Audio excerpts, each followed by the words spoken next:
How hard really is it to hide a motor in a bicycle in a professional bike race? Oh, wow. That is going now. A motor so well hidden that it's possible to evade detection and cheat without being caught.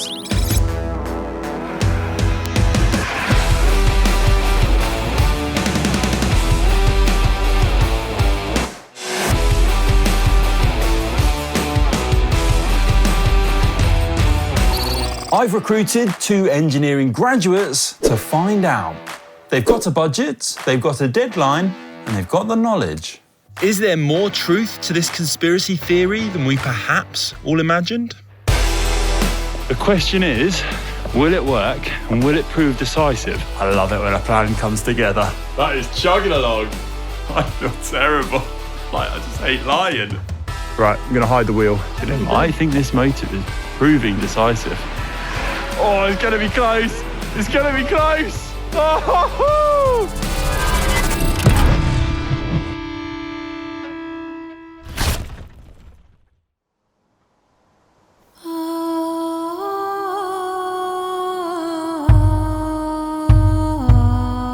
There have long been rumours in professional cycling of a cheating method so audacious that many dismiss it outright. Hiding a motor in a bike to gain an unfair advantage, known as motor doping. The internal motor drives the pedals. It's powered by a battery that can be hidden in the water bottle or even the saddle. The system is turned on and off by a small button switch on the handlebars. Whilst rare, it has happened. Perhaps the most infamous example being an under-23 rider at the Cyclocross World Championships and an amateur in a French stage race. Both caught red-handed, but these were isolated cases, and it is a big leap to suggest that the same could have happened at the Tour de France, for example. And yet, speculation still persists. The example of wheels spinning oddly after crashes always comes to the surface, superhuman accelerations on cobbled climbs, and the rumours of private mechanics only working on a team leader's bike. And yet, no top-level rider has ever been caught.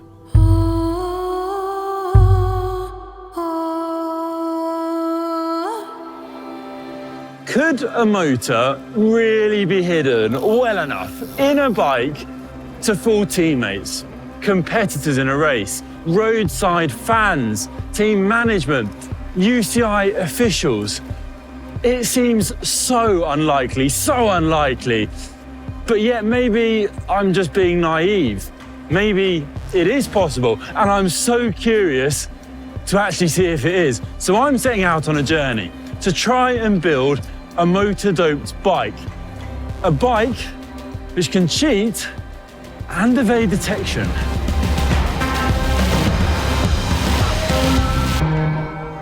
And that is what has led me here, to Bath University's engineering department, where some of the world's brightest minds think they might be able to make it happen. Please welcome Keir Archibald, an engineering student from Bath University who will essentially be the brains of my small-time illicit cheating operation. I met him after calling the uni on the off chance, looking for help to get this project off the ground. I've enjoyed our chats, theorising about whether this is possible, but today things get real. I'm giving him a set of wheels to get things rolling, if you'll excuse the pun.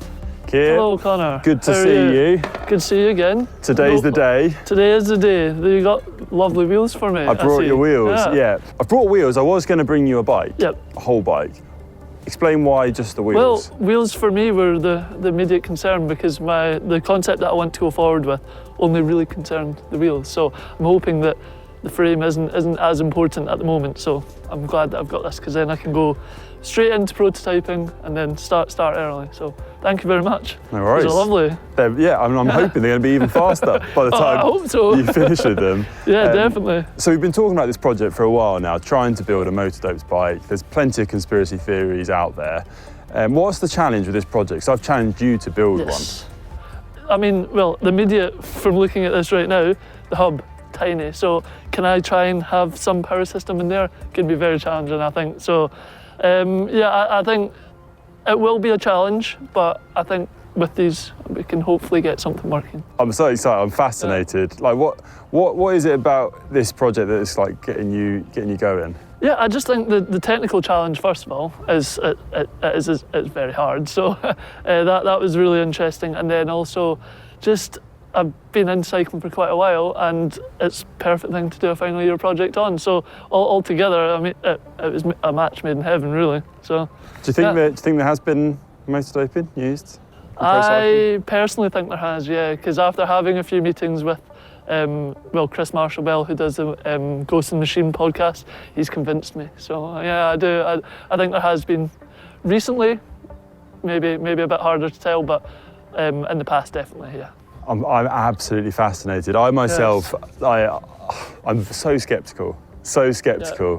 But I'm really interested to see if like what you manage to do with these wheels and the bike. Yes. Where you get to with it, and if we learn anything from it that could potentially help the sport better combat that. If it is an issue, I really don't know if it is. Well, I really don't know. That's the challenge, isn't it? We're going to see if it is possible, and if the sport really needs to update the regulations. So that's it. Well, good luck here. Thank you very much. We're going to be keeping tabs on your progress, yes. Yeah. And I guess let me know how it goes, and we'll meet back here in a few months. Hopefully next time we'll have a working bike that you can beat any pro on. Good luck. Thank you very much. I'm looking forward to seeing what you do. Good luck, Keir. Thank you. Thanks.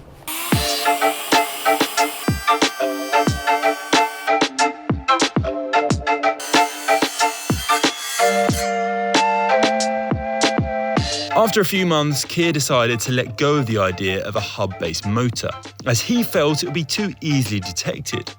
Therefore, he committed to creating a magic wheel, and it was at this point that he brought in his good friend, Matthew Dormer, to join him on this venture.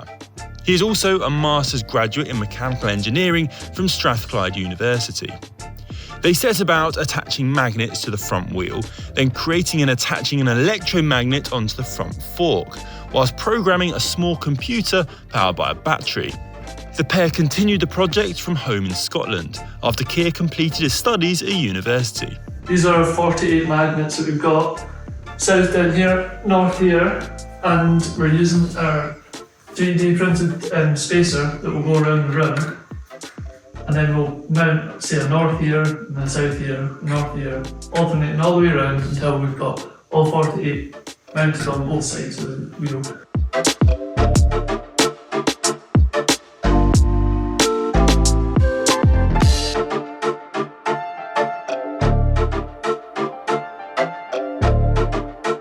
Power's on, baby. Powered up.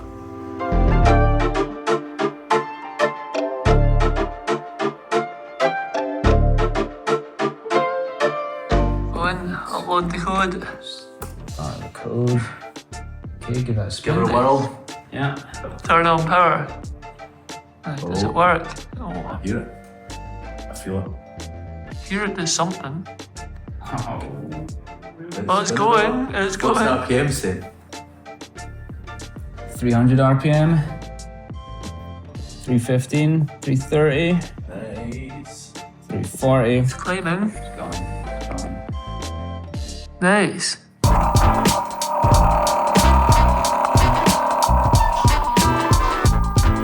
Perfect. That is a final electromagnet.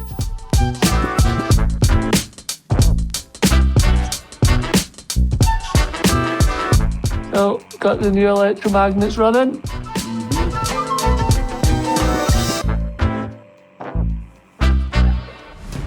As I said earlier in this video, I am sceptical of motor doping ever happening before in the pro peloton. But for a different perspective, I've decided to talk to journalist Chris Marshall-Bell, who has investigated motor doping extensively in cycling, mainly thanks to his podcast, The Ghost in the Machine.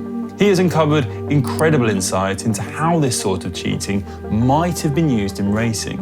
And whilst our bike began to take shape, I asked Chris just how hard it would be to use such a bike in an actual pro race and evade detection. Well, I just wanted to ask you first and foremost, just to clarify what the UCI rules are on motor doping.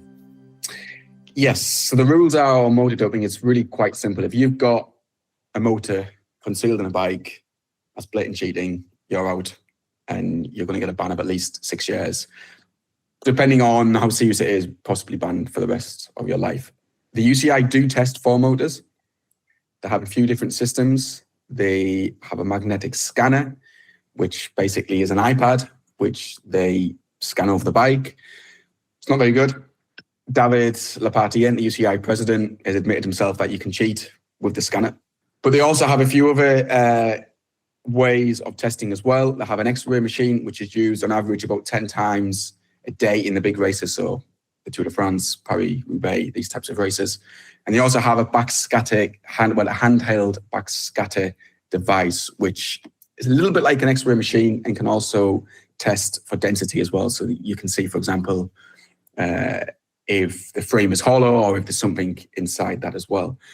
Really important to say though, Connor, that while today there are good levels of testing to prevent it, back 10 years ago, pre-2016, the only case we've had with Femke van den Driesche in 2016, there were no tests. But how have the rules kind of changed over time? When Femke van den Driesche was caught with the motor in her bike, it was a time when the UCI really realised that they did have a problem. As you said, as others said, it was a bit of a conspiracy, but the UCI realised there was something really going on. There were too many rumours, there were too many suspicious performances not to take action.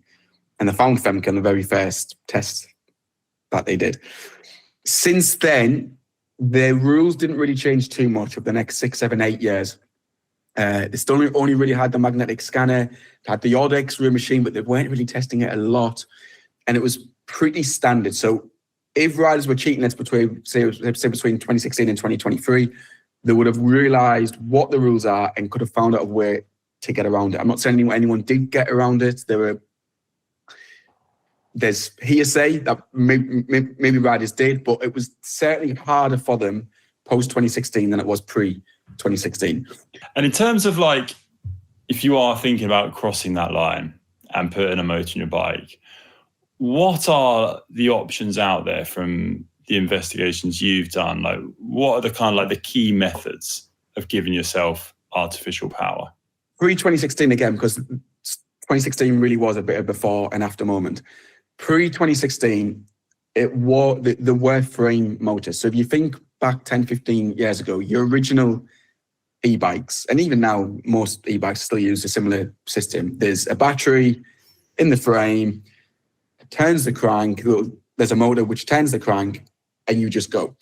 That's how it was working. That's too obvious today because these batteries are big, they're 30 centimeters, they fit in a frame, and all of the tests that the UCI have got now would easily detect it. So where motors are likely to be hidden today, if indeed there are, is in the hub, in the rear hub.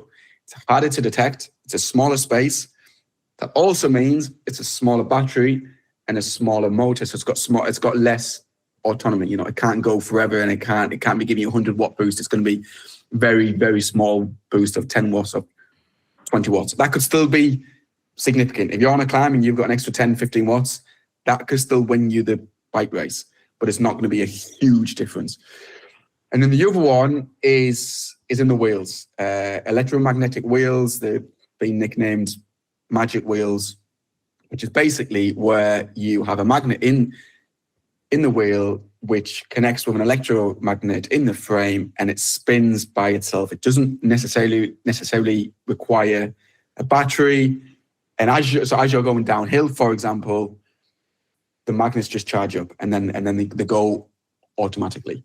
So that is where we believe the technology is at these days. So in terms of the magic wheel, then how would a magic wheel get around all those testing methods that you explained there?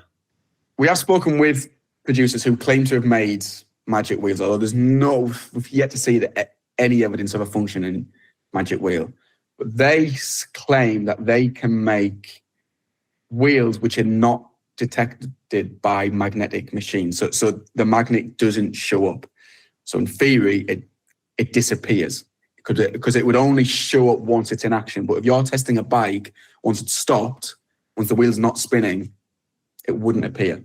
Before I started Ghost in the Machine, I also thought that motor doping was a conspiracy. I honestly did. I didn't think, I thought it was too brazen, it was too risky, and no one would be foolish enough to do it. And then I realized how it was possible in terms of the technology existed.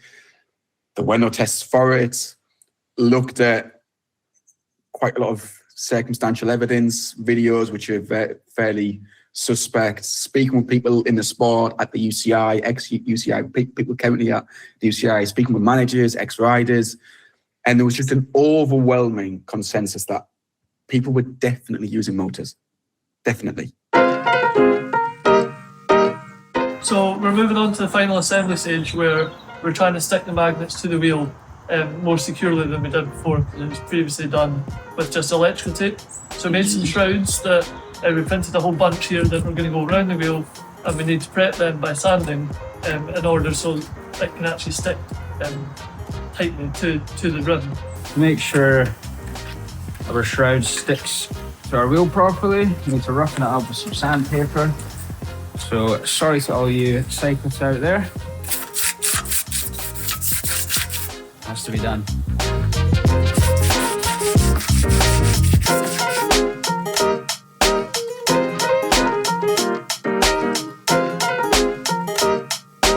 Now we've sanded the back edge, we're just filling it with epoxy and sticking it to the wheel.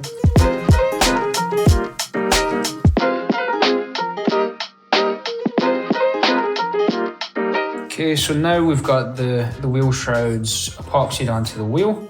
We need to get the magnets into the shrouds in an alternating polarity with epoxy, and then we'll sand and paint the wheel to finish it off.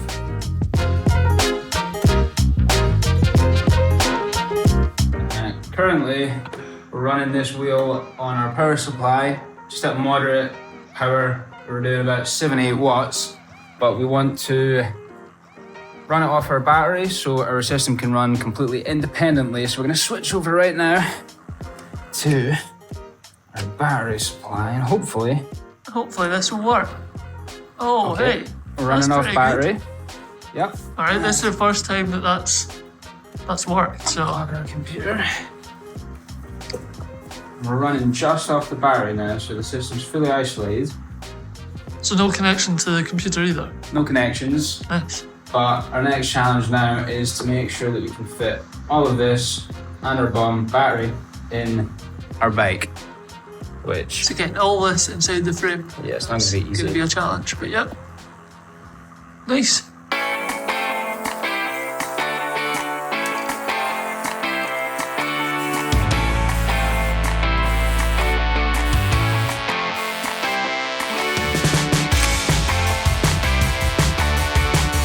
Moving to the fork. So we got ourselves a nice camera, and we're going to take maybe around 300 images from all different positions around the fork to put that into the software to hopefully create a really detailed model for us to work with in CAD.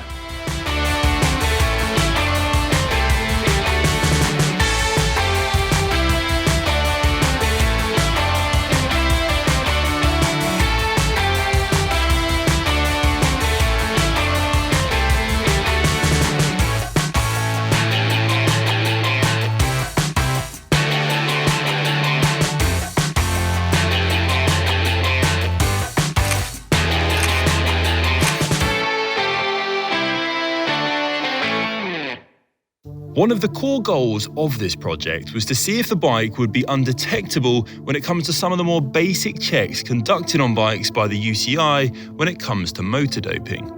Now, the wheel would be detectable with the magic wheel in, but without, Keir and Matthew reckon it wouldn't be when it comes to initial magnetometer checks. Checks which were once the only safeguard against this sort of cheating, but a full dismantling of a bike. Therefore, the two designed the system around a rider starting a race on a normal set of wheels, but then at some point during the race, it will be switched out. For example, during a mechanical, like a fake puncture. And then at this point, switching the magic wheel in for added artificial help.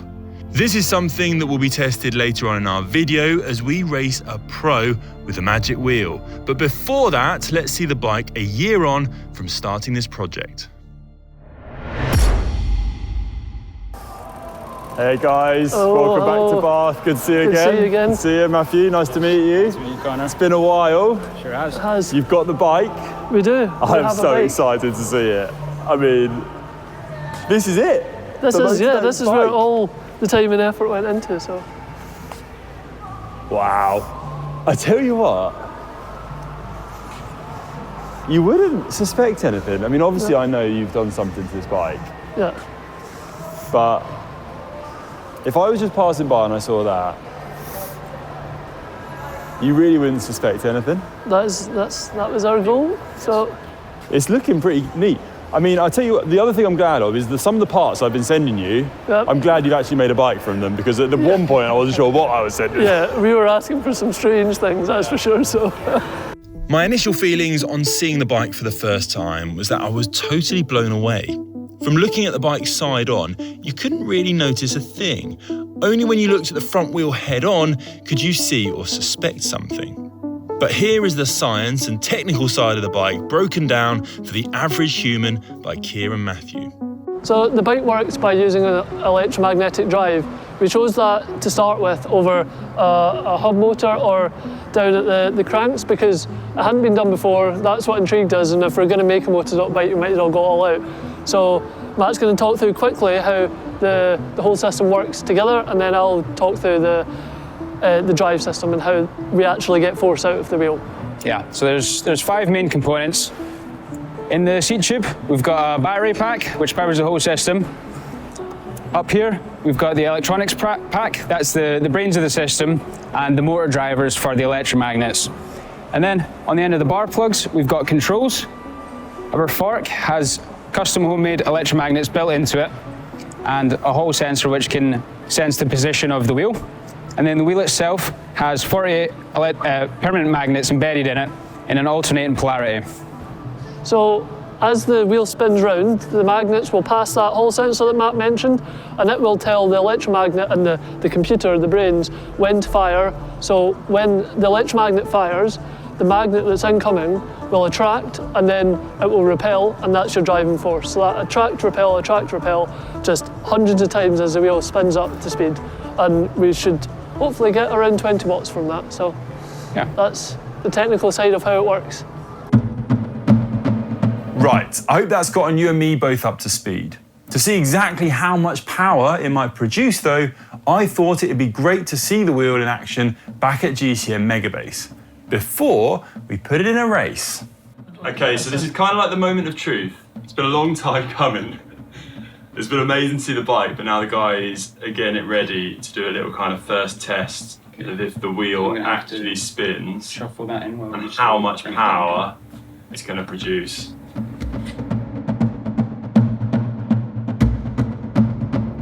We're just uploading the code now, and then once that's updated into the computer embedded up in the top tube, that will be it. We won't have Okay. to connect it yet. We're armed, ready to go. It's ready? Go. Yeah. Okay. Give it a spin. On. Yep, So give it a wee we'll spin. give it a spin because normally we're expecting it to be turned on once it's up, the rider's up to speed. So, Yeah. right, Right, this is it. and then regular. Down. You can kind of hear it. And it should. So this is just regular mode, and it will start to spool up more as the speed progresses. It's quite a conservative amount of power that it's using in this mode. It's going. So it does. It eventually picks up, but the goal was that when the rider puts it on, he'll be up to speed already, so it won't have that spool up time as such. It'll just Okay. go on. I think we hit up to turbo. Right. So do you want to see it in turbo? Go on then, yeah, let's see it in turbo. Hopefully you see quite a difference between the regular and the turbo. You can hear it. It's getting a bit more So that's in quicker turbo now. changes, yeah, and it will get right up to speed. Oh wow. That is going now. So it does. It gets going, and that isn't really actually the most we can push it. Yeah. That's safe for the prototype, but you could probably push that an extra 20% easily. It could run like this for about an hour. Yeah, about An hour? Yeah, probably. Yeah. So No. that's what we're saying. So the batteries we got in here are overspec. So the weight is going to be slightly more, but that was just again for the prototype. So if you wanted, you could slim that right down, and you could get a lot less Yeah. time, but lighter bike. So it depends what balance you want. That is chugging along. It is chugging along, so hopefully that will give you your 15 watts. Gonna hit the switch. Yeah, so now when we turn it off, it will just silence. So we've got some data now. So we ran for 100 seconds. We travelled 630 metres with an average speed of 14 miles per hour, top speed of 28 miles per hour, an average RPM of 180, a max RPM of 360. Our average watts was 8.7 and we peaked at 12.5. 12.5 watts. Quite less, but we could probably run it harder. Yeah, and get up. there's some room in there. Yeah, there is.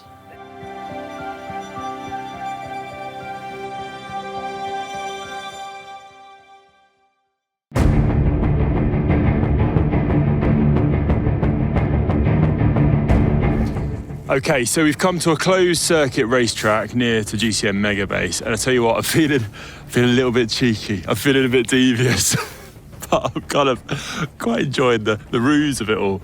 So at the moment, we've got the bike set up with a normal wheel setting. Both wheels, exactly the sort of wheels that we'd use on our bikes here at GCN, Vision wheels. Nothing out of the ordinary. And I've invited Matt Holmes, who's a kind of current gravel pro, used to be pro in the World Tour, to come here and race Alex on this bike. I've had to kind of make up a bit of an excuse in terms of what we're filming. So I've said this is like an AliExpress build, which we've done on the channel, which isn't too far from the truth. And I've said that Alex is going to be racing on this. See how it performs on the track. But really, we're going to swap this wheel out with our magic wheel and see if it provides an advantage for Alex in a head-to-head race. What follows next before this race starts, I think is going to be slightly chaotic, so we're going to have to keep things moving and try and distract everyone so Matt doesn't actually see the wheel being swapped. That is going to be tricky. And I'm a little bit nervous about it, because if that fails, the plan is off. Wish us luck. Gonna hide the wheel, stay calm, best acting. I know those of you who watch the channel have seen lots of good acting from me before. This is gonna be Oscar-worthy. Quite an elaborate hiding spot. Hidden in plain sight. Matt arrived shortly after us. To ensure he suspected nothing, we filmed a fake bit to camera to help him believe that we were actually trying to film a completely different video.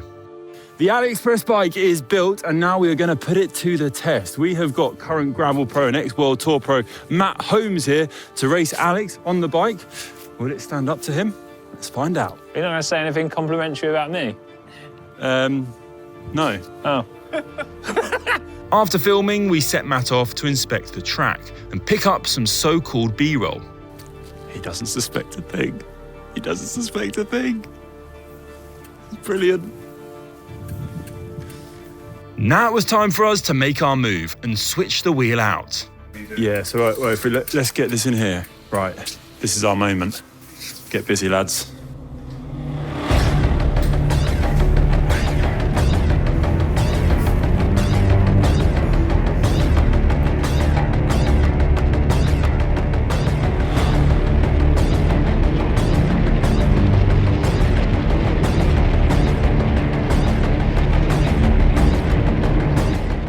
The guys give Alex a quick run through of the bike before he rolls onto the track. No, it's just a switch. Oh, okay. Yeah, you'll feel three positions. Middle is off, down, goes into regular, up, turbo, that's the most power. And as soon as the wheel gets up to 100 RPM, You turn it on. I can hear it, yeah. it starts going. Okay, I think we're good.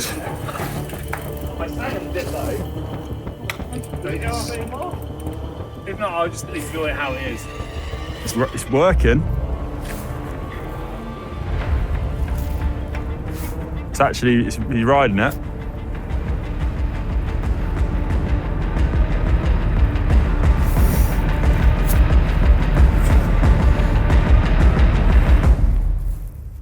We filmed one last bit of chat, letting Alex and Matt know that the race would involve 3 laps of the track, the finishing line being where we stood, marked by a humble cone. May the best rider win. I feel like you could have thought this through a little bit more, but that's okay. It's a case of rider versus rider in the truest form. Yeah. 3, 2, 1, off you go. Steady. Doesn't suspect a thing. Doesn't suspect a thing. Do you enjoy riding around the circuit? The track is literally green. Yeah, you got to go steady on some bits.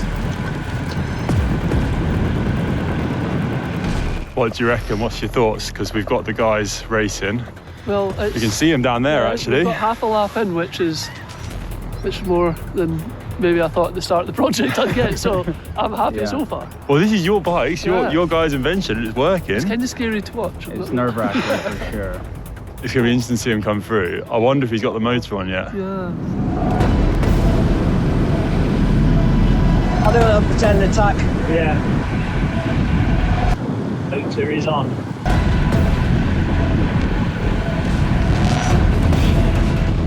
It'd be great. Imagine if he wins.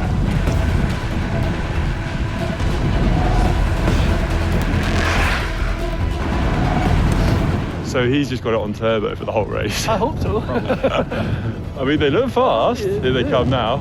Go on, Alex. Go on, Matt. Could you hear the motor? I don't think I could there. I don't think so. I don't think you could. There's so much whizzing Yeah. and like A lot. the carbon wheels of noise anyway. As well, yeah.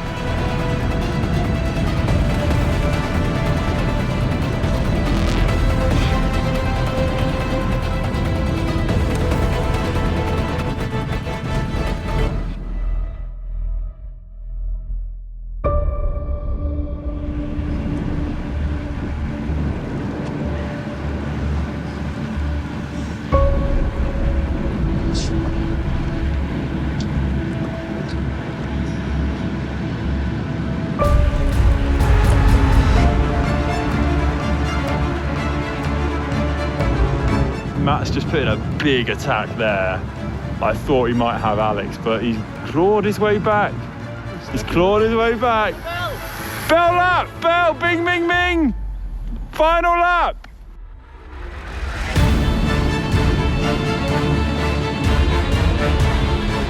I say you're not getting another turn out of me. What's the finish?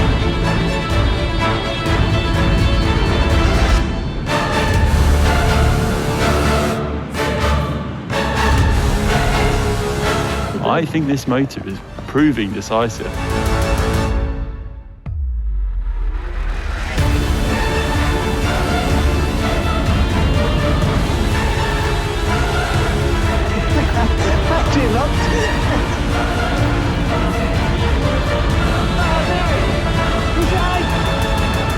Oh, it's going to be close. It's going to be close. Oh,